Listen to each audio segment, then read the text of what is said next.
7 वेळा आला सर, मात्र आम्हाला या बारीने खूप भीती वाटली, कारण या बारचा जरा जास्तच होता. यावेळेस अगोदर पण झालीत भूकंप, मात्र एवढा नव्हता. या बारचा खूपच वेगळा भूकंप. मराठवाड्यामध्ये मध्यरात्री 4.6 रिश्टर स्केलचा भूकंप झाला आणि या भूकंपाची तीव्रता इतकी होती ज्यामुळं अक्षरशः घरांना भेगा पडलेल्या आहेत. मी सध्या खापरखेडा गावामध्ये आहे आणि बबनराव लोहटे यांचं हे घर आहे आणि आपण जर या ठिकाणी पाहिलं तर या घराचं जे प्लास्टर आहे ते गळून पडण्याच्या स्थितीमध्ये आहे. अतिशय भेदरलेलं हे सगळं कुटुंब आहे. कशामुळे झालंय? भूकंपामुळे झालं. रात्री तुम्ही झोपेतून उठले का? हो, पळालो. कोणी कपाटावर पड, कोणी बाजूवर पड, धूम घराच्या बाहेर पळालो. रातभर रस्त्यावर झोपलो लेकर बाळ घेऊन. आता मी बाजा बाहेर दिसायलेत. हो, बाजा बाहेरच आहे. मग काय करावं, धडधड काळीच करायची. लेकर एरी भूकंप येतो, पण रात्रीचा केवढा होता? लय मोठा होता. असा भूकंप झाला ना एकदा. आजी रात्री कुठे झोपलेली होती इकडे? आम्ही बाहेर घेऊन झोपलो. लेकर बाळ आम्हाला काहीच कळलं नाही गेलं. बाहेर निघायचं पण मग आम्ही याच्यामध्ये झोपलो बाहेर लेकर बाळ घेऊन. मग पडलं ते काहीच हे होईना. आम्हाला भेवाटू लागलं. हे सगळं लोहटे कुटुंब या ठिकाणी बसलेलं आहे. रात्रभर हे सगळे कुटुंब भीतीच्या सावटाखाली होतं. काही घरातील महिला आहेत, काही लहान चिमुकले आहेत. ताई, रात्री नेमकं काय घडलं होतं? रात्री भूकंपाचा आवाज आला, मग आम्ही लेकरं बाळ घेऊन बाहेर पळालो आणि बाहेरच रात्री झोपलो.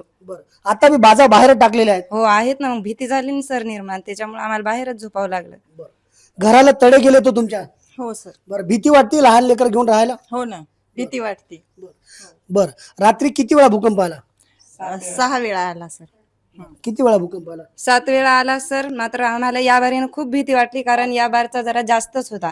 यावेळेस अगोदर पण झालीत भूकंप, मात्र एवढा नव्हता. या बारचा खूपच वेगळा भूकंप. कोणी आले तर सरकारचे प्रतिनिधी? सरकारचे प्रतिनिधी कोणीच आले नाहीत, कारण फक्त त्यांना मतदानाची गरज राहते.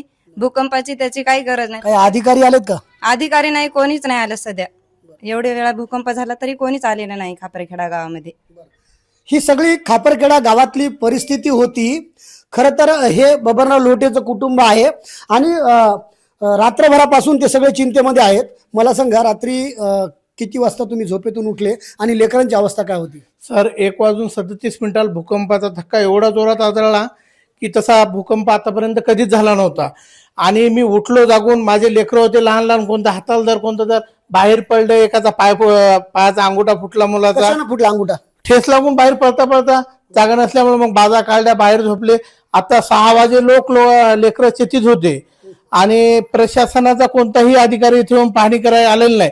पहिलं चॅनल जर असेल तर तुमचं श्याम टीव्हीचं चॅनल खापरखेड्यामध्ये आलेलं आहे. तर त्यांनी तर आपण जर पाहिलं तर ही सगळी या गावामधली परिस्थिती होती. नागरिक भयभीत झालेले आहेत. किमान प्रशासनानं येऊन आम्हाला या ठिकाणी दिलासा द्यावा, पाहणी करावी आणि घरांचं जे नुकसान झाले त्याचं पंचनामे करावे, अशी मागणी खापरखेडा गावातील ग्रामस्थांनी केलेली आहे. पांगरा शिंदे जे गाव आहे त्या गावामध्ये या भूकंपाचा केंद्रबिंदू आहे आणि अगदी त्याच्या शेजारीच ही सगळी परिस्थिती आहे.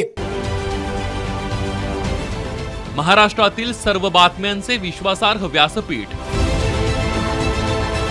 सकाळच्या सर्व सोशल मीडिया प्लॅटफॉर्मला लाईक, फॉलो आणि सबस्क्राईब करा. तसंच सर्व नोटिफिकेशनसाठी बेल आयकॉन प्रेस करायला विसरू नका.